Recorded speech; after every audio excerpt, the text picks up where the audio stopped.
Research and best practice tells us that to improve educational outcomes from all children and to close the achievement gaps, we as educators must engage in meaningful and regular collaborative work around instruction. Our classroom doors must open up and it must become the norm of teachers and administrators alike to plan, teach, observe, debrief, and learn together.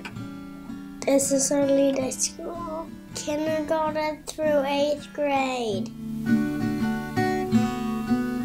I recommend it. I would say definitely. I've been through this process before. I think that for some of the same reasons I've said before, I think it's really helpful. I think it gives you confidence. Denise said that there was some, one of the problems was the trust issue, but I think the protocols, going through that whole protocol process and setting up what you want people to look at, I think that trust, people might be very mistrustful at the beginning of it, but by the time they go through the process and by the time they finally walk into the classroom, I think that people are pretty confident about what's going to go on and what's going to happen, and people aren't really going to judge, and they're really looking for specific things. So I would totally recommend it. I would, for new teachers, for veteran teachers, I think it's a really good way to improve your teaching and just and improve your relationships with those people.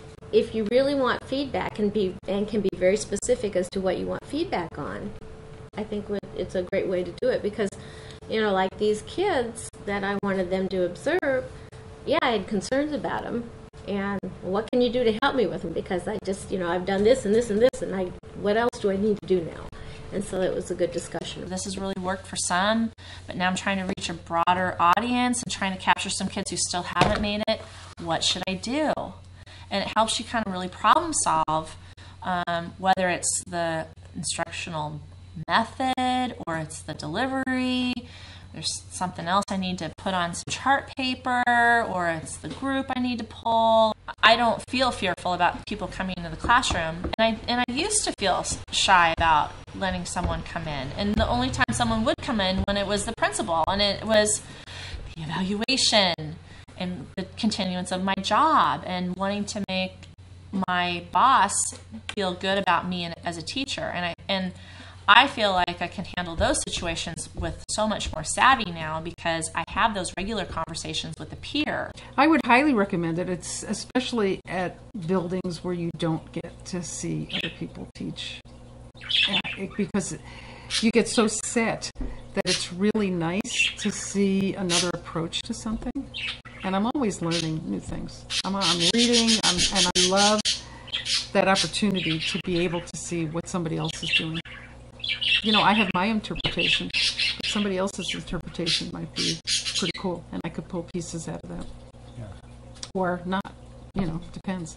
But I like to have that opportunity, and I think everybody should have that opportunity. I think that's what's lacking in teaching, that we are so isolated. I know.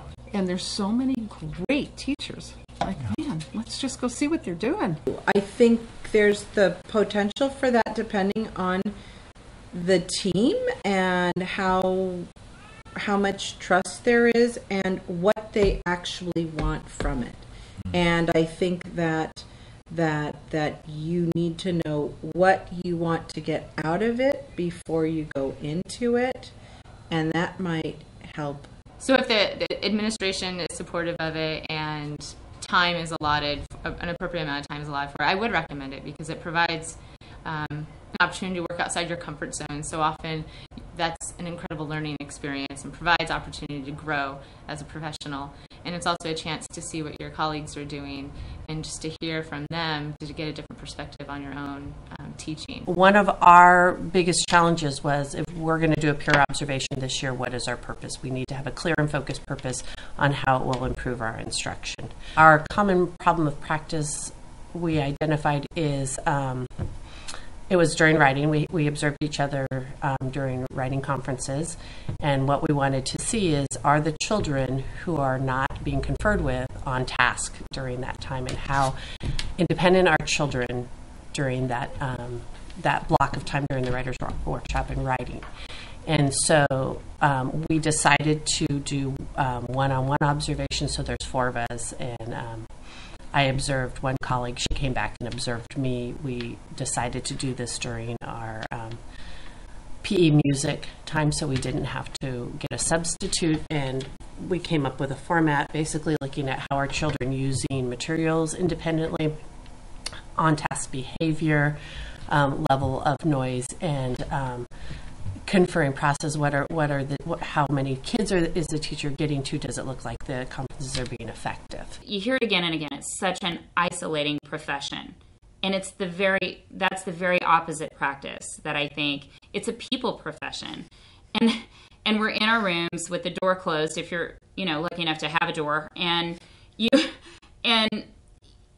just think but you don't always know. It was amazing what I thought I was saying and what I thought they were getting, and how that was very different.